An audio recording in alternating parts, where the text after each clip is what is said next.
pada waktu ini mempunyai hajat yang sangat kita benar-benar butuhkan.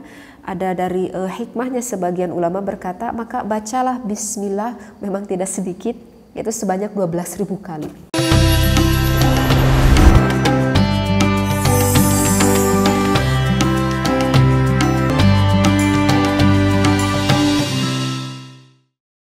Assalamualaikum warahmatullahi wabarakatuh. Mohon maaf sebelumnya, saya ingin bertanya, apakah di dalam bismillah itu ada keajaiban? Dan adakah kisah-kisah Islam yang berhubungan dengan bismillah? Sekian, terima kasih. Waalaikumsalam warahmatullahi wabarakatuh. Bismillah, alhamdulillah, wassalatu wassalamu ala rasulillah. Keistimewaan bismillah ya. Keistimewaan bismillah itu sangat banyak sekali. Bahkan jika ingin tahu kisah-kisahnya, mungkin tidak akan semuanya akan saya sampaikan. Hanya ada beberapa kisah yang berhubungan dengan keagungan asmanya Allah. Di dalam hadis Rasulullah, beliau pernah bersabda bahwa Rasulullah pernah mendapati seorang Bani Israel pada waktu itu. Seorang Bani Israel yang sedang menulis ayat lafaz bismillahirrahmanirrahim. Seorang Bani Israel itu menulis dengan memperindah tulisan-tulisannya tersebut. Padahal dia adalah seorang kaum Bani Israel. Dan apa yang terjadi pada kaum Bani Israel tersebut, maksud saya pada orang Bani Israel tersebut, maka Allah telah mengampuni dosa-dosanya seorang Bani Israel tersebut. Hanya menuliskan lafaz bismillahirrahmanirrahim dengan penuh keindahan di dalam penulisannya itu. Ataupun ada riwayat lain, bisa kita lihat di dalam kitab Mukhtasar Bukhari. Bagi yang mempunyai kitab Mukhtasar Bukhari, di sana ada riwayat yang mengatakan tentang ada dua orang setan gitu. Jadi dua orang setan pada waktu itu berpapasan lah di tengah jalan. Ada dua setan yang satu badannya sangat gemuk dan sangat bersih, dan yang satu lagi setannya sangat kurus sekali dengan keadaan yang sangat dekil gitu ya. Kurus dan dekil. Yang satu lagi setannya gemuk dan tampak bersih. Kemudian setan yang gemuk itu terheran-heran kepada setan yang kurus lagi dekil itu. Kalau kata, kenapa kamu bisa keadaan seperti itu? Ya lagi kurus, ya dekil lagi gitu. Ya bagaimana saya tidak kurus, kata si setan yang kurus itu. Gimana saya tidak kurus? Karena orang yang saya bahasa Indonesianya kalau kita goda tuh ya, yang saya goda setiap hari, orang tersebut tidak pernah lupa selalu mengucapkan basmalah. Ketika dia hendak masuk ke dalam rumah, dia selalu mengucapkan basmalah. Ketika dia hendak mau makan, maka dia selalu mengucapkan basmalah. Apapun amal ibadah yang dia lakukan, ataupun hal-hal yang bersifat baik, maka dia selalu mengucapkan basmalah. Jadi bagaimana saya tidak kurus? Kamu sendiri, kenapa bisa di dalam keadaan gemuk gitu? Maka setan yang gemuk itu berkata, bagaimana saya tidak gemuk? Karena orang yang saya goda itu setiap hari dia itu selalu lupa dan lalai akan mengucapkan bismillah. Ketika dia hendak makan, hendak apapun, dia tidak pernah mengucapkan basmalah. Bahkan ketika orang tersebut bersetubuh dengan suaminya ataupun dengan istrinya, maka suaminya atau istrinya pun suka lupa dengan mengucapkan bismillah begitu. Maka syaitan itu berkata, saya itu seperti menaiki leher sebagaimana saya menaiki seorang hewan, kata setan. Jadi karena orang itu tidak pernah membaca basmalah dan dia selalu lupa dan lalai, jadi saya seperti sedang menaiki hewan di atas leher orang tersebut. Jadi ketika kita makan apapun, ketika minum apapun, kita lupa akan Allah yang memberi kenikmatan kepada kita, maka yang kita makan, yang kita minum, ya setan pun, ya iblis pun ikut memakan makanan kita. Bahkan ketika suami istri berhubungan pun, ketika lupa baik istrinya ataupun suaminya, maka setan pun ikut berhubungan di sana, gitu. Cuman tidak bisa kita lihat setan itu oleh kita atau iblis itu oleh kita. Nah, dengan barokahnya bismillah, maka setan pun akan sangat takut memasuki kepada diri kita. Ibaratlah seperti itu. Bahkan juga ada kisah-kisah lain di dalam kitab Is'adur Rafiq. Di sana ada hikayah. Ada seorang ulama yang bernama Abu Muslim Al-Khawlani. Pada suatu hari Abu Muslim itu dia itu mempunyai abid. Kalau sekarang pembantu lah begitu ya. Karena sekarang itu sudah tidak ada abid ataupun amat. Pada waktu itu masih ada abid. Beliau itu mempunyai abid atau mempunyai pembantu. Nah, pembantunya itu bermaksud ingin berniat jahat kepada seorang Abu Muslim Al-Khawlani itu. Maka si pembantunya itu membuat makanan ataupun minuman, kemudian dia kasih racun di atas makanannya itu. Kemudian dengan matanya sendiri pembantunya itu melihat bahwa seorang Abu Muslim memakan makanan itu. Tetapi apa yang terjadi? Apakah dia langsung meninggal? Seorang Abu Muslim, dengan kuasanya Allah, seorang Abu Muslim tidak merasa kesakitan sedikit pun. Kemudian lantas pembantunya merasa terheran-heran gitu. Loh kok bisa? Padahal saya sendiri yang menaruh racun itu kepada makanan seorang Abu Muslim. Kemudian pembantu itu menghampiri Abu Muslim. Ya Abu Muslim, padahal saya sudah bermaksud berniat jahat kepada engkau. Bahkan saya sudah menaruh racun di atas makananmu. Tetapi kenapa kamu tidak meninggal pada saat ini? Maka Abu Muslim itu kembali bertanya kepada abidnya itu, kenapa kamu melakukan kejahatan itu kepada saya?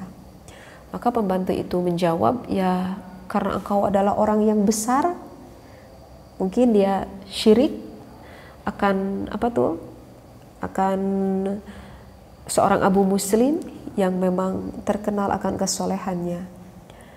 Maka saat itu Abu Muslim memerdekakan abid tersebut, dan Abu Muslim berkata kepada pembantunya itu atau kepada abidnya itu, kenapa saya tidak meninggal pada saat ini? Dikarenakan setiap saya memakan apapun, meminum apapun, saya tidak pernah lupa bahwa yang memberikan rezeki ini adalah Allah.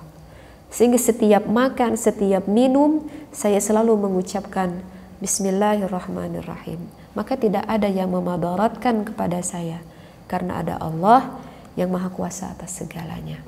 Jadi mengucapkan basmalah dengan penuh keyakinan di dalam hati seorang Abu Muslim tersebut, sehingga ya tidak ada yang bisa memadaratkan kepada seorang Abu Muslim.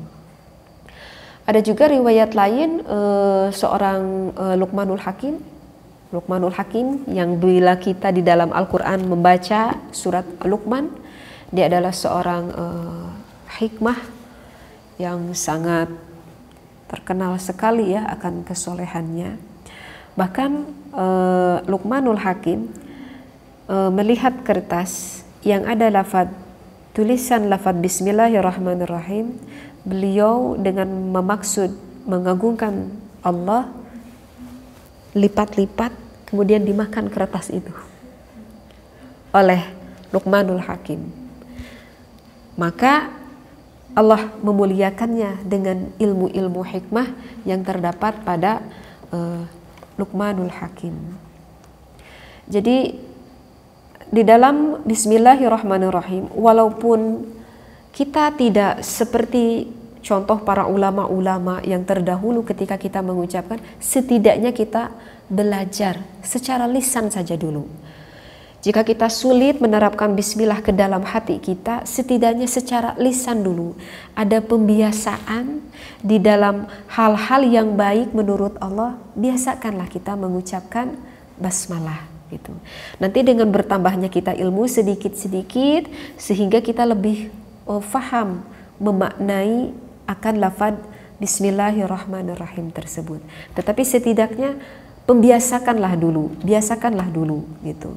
Bahkan di dalam kitab Uqudul Jen ada seorang wanita yang akan kesolehannya beliau yang selalu mengucapkan basmalah, yang tadinya suaminya munafik, sehingga Allah memberikan hidayah taufik kepada suaminya itu karena apa? Karena kesolehan istrinya tersebut gitu. Dan juga ada kisah oleh Bishr Al-Hafi. Beliau pada suatu hari melihat ada kertas yang bertuliskan lafaz bismillah. Kemudian beliau mengambil, dengan kaget ada lafaz bismillahirrahmanirrahim di dalam kertas. Itu kan ada kalimat Allah. Sehingga jika kita misalkan di dalam undangan tuh ada lafaz bismillahirrahmanirrahim, maka kita harus berhati-hati. Jangan kita langsung membuang undangan itu yang ada lafaz bismillahirrahmanirrahim, ataupun suka ada satu potongan ayat misalkan di dalam surat An-Nisa gitu ya. Kalau kita tidak bisa memuliakannya, maka kita boleh membakarnya. Tapi jangan boleh dibarengkan dengan sampah gitu ya. Gitu. Kita khusus aja membakarnya karena takut sama kita terinjak. Karena jarang kan ada undangan yang kita simpan di atas seperti memuliakan Al-Quran, kan jarang. Nah, karena takut seperti itu, kita takut terinjak-injak, ya maka langsung aja kita bakar gitu. Sehingga jadi hilang kalimat Allahnya ataupun ayat-ayat Al-Qur'annya gitu. Nah, seorang Bishr Al-Hafi pada suatu ketika melihat ada kertas ada lafaz bismillah, dia merasa kaget, ya Allah, ini di mana saja, sedangkan ini adalah kalimat Allah. Maka waktu itu beliau memegang uang dirham di tangannya. Maka sengaja beliau itu membeli minyak wangi. Kemudian kertas itu beliau berikan minyak wangi dengan niat maksud di dalam hati ingin mengagungkan kalimat Allah, yaitu kalimat bismillahirrahmanirrahim. Maka beliau dipanggil di dalam sirnya, kata Allah, engkau telah memuliakan asmaku, telah memuliakan namaku, karena engkau telah memuliakan namaku, maka aku akan memuliakan asmamu, maka aku akan memuliakan namamu gitu. Bahkan Rasulullah SAW bersabda, jika kita hendak berdoa, jangan lupa di dalam adab tata krama diawali harus dengan lafaz bismillah ataupun dengan nama-nama asma Allah yang lainnya. Misalkan ya Razzaq, ya Ghaffar, ataupun bismillahirrahmanirrahim ada kata Ar-Rahman dan juga ada kata Ar-Rahim. Di dalam adab-adaban kita berdoa seperti itu. Kenapa? Karena jika kita memulai berdoa diawali dengan kalimat Allah, maka kata Rasulullah, doa kita tidak akan tertolak. Artinya doa kita itu akan dikabulkan oleh Allah, seperti itu. Jadi kalau kisah-kisah itu banyak sekali ya. Bahkan ada kisah yang tidak pernah saya lupa, itu ada di dalam kitab Is'adur Rafiq, seorang Khalid bin Walid. Mungkin anak-anak juga sudah pada tahu ya, seorang Khalid bin Walid itu adalah sebagai pedangnya Islam, pedangnya Islam yang terhunus begitu ya, sehingga dilandi gelar Syaf Allah al-Maslul gitu ya.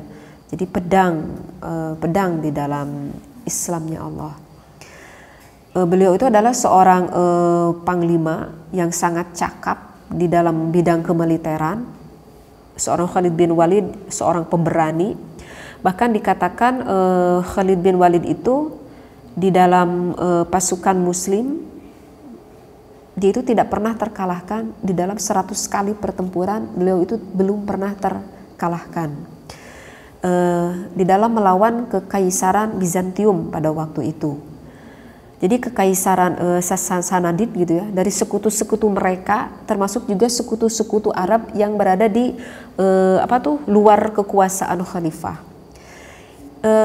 Ada yang menarik dari kisah Khalid bin Walid, sama seperti ulama yang sebelumnya, beliau juga, Khalid bin Walid juga pernah sengaja memakan racunnya sendiri, memakan racun oleh dirinya sendiri. Jadi pada suatu hari Khalid bin Walid itu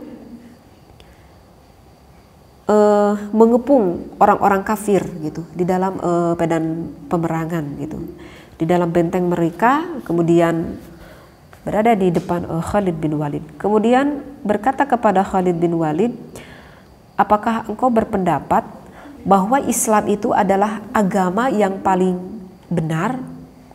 Kata Khalid bin Walid.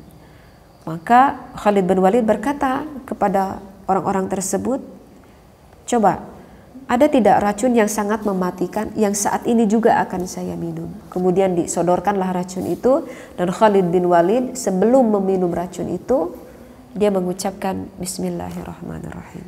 Dan Khalid bin Walid tidak ada di dalam keadaan apapun yang terjadi, sehat-sehat saja. Maka lantas pada waktu itu mereka berkata kepada Khalid bin Walid bahwa memang agama Islam itulah agama yang benar. Kemudian pada waktu itu kaum-kaum pun masuk ke dalam agama Islam. Berkat apa? Berkat Khalid bin Walid yang selalu mengagungkan asma-asma Allah. Jadi kalau kita tafakuri, sebetulnya dengan kalimat Bismillah orang itu bisa masuk ke dalam surganya Allah. Yang harus kita latih yaitu adalah untuk pertama kita latih dulu membiasakan di dalam pengucapan basmalah. Kemudian nanti kita masukkan ke dalam hati di dalam pengucapan basmalah tersebut gitu. Bahkan seperti kita hendak mau tidur, biasakanlah kita mengucapkan basmalah 21 kali ya. Jadi itu menurut keterangan ulama mengucapkan basmalah 21 kali, maka pada waktu malam itu Allah menjauhkan kepada kita dari gangguan setan, dari gangguan pencuri. Jika kita meninggal, kita tidak akan meninggal di dalam keadaan su'ul khotimah, maka kita akan meninggal di dalam keadaan husnul khotimah. Ataupun jika kita pada waktu ini mempunyai hajat yang sangat kita benar-benar butuhkan, ada dari hikmahnya sebagian ulama berkata, maka bacalah bismillah memang tidak sedikit, yaitu sebanyak 12.000 kali. Bismillahirrahmanirrahim sebanyak 12.000 kali. Tetapi setelah kita membaca bismillah 1.000 kali, kita berhenti, kita kemudian sholat sunnah 2 rakaat, kemudian kita membaca sholawat kepada Nabi, kemudian kita doakan hajat kita kepada Allah. Kemudian kita lanjutkan kembali dengan membaca basmalah 1.000 kali, berhenti lagi sholat, sholawat lagi, dan berdoa kembali apa hajat kita. Insya Allah maka hajat kita akan dikabulkan oleh Allah dengan cepat. Nah, itu adalah dari sebagian kitab, ada hikmah di dalam pengucapan lafaz Bismillahirrahmanirrahim. Nah, sebetulnya masih banyak kisah-kisah yang berhubungan dengan Bismillah, tetapi tidak mungkin juga akan Teteh ucapkan sekarang ya. Lain waktu kita ngaji kembali bareng-bareng lagi, mudah-mudahan bisa paham semuanya ya. Mungkin sekian dulu. Wabillahi taufiq wal hidayah. Wassalamualaikum warahmatullahi wabarakatuh.